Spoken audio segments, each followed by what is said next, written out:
He's just interested. That's who you gotta watch. It's that one. All right, guys, we're out here with the best of the best right here, the original herd, Dunbar herd. Now he's gonna poop right in front of us.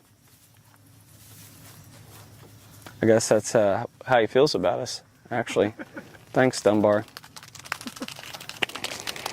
Does that mean we need to get out of your pasture? Come on, I was just talking about you, man. Just bragging on you. Come on. Come on, Dunbar. He's probably mad at me because I've been hanging out with Big Joe a little more. But anyways. No, while we're over here, I did want to talk about these 3 babies. And I know I've mentioned it several times, but we won't know who these 3 babies belong to as far as the sire. As far as the dad, we won't know whose they are until we pull hair samples, just like Doc talked about with the NABR, the North American Bison Registry. When we pull the hair on them here this fall, when we work all these animals, we can track back and see who the dad is, whether it's Dunbar or Big Joe. We won't know. But just coming out here, looking around and talking to Doc, actually, he's had some cows that bred late. And the reason I say that is, like Quapaw here, when you look at her belly and how low it sits, she looks pregnant. And because she may not have been accepting Big Joe in the first round of that breeding season, so last July when Big Joe was in here and we moved Dunbar up, she may not have been cycling, or she may not have taken Big Joe, like we've learned, since his fertility is good, she may not have taken him.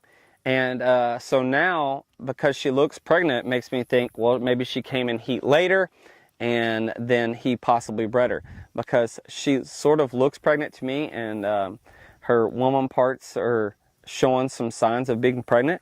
She may not be pregnant, but to me it looks a little bit like she is. So we may have some late born babies, and I would rather have a baby than not a baby at all, because you know, if you're a livestock owner of goats, sheep, pigs, cows, whatever it is, if you don't have offspring, you can't make the money to pay your bills and all those things.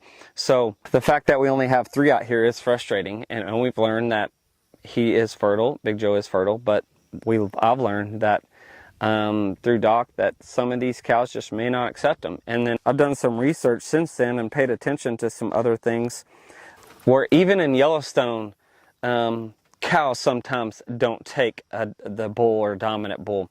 And so even in nature or in a pasture, that's occurring. And I'm learning that, obviously, because we only have 3 out of 8 potential calves here at the original place, at Dunbar Place.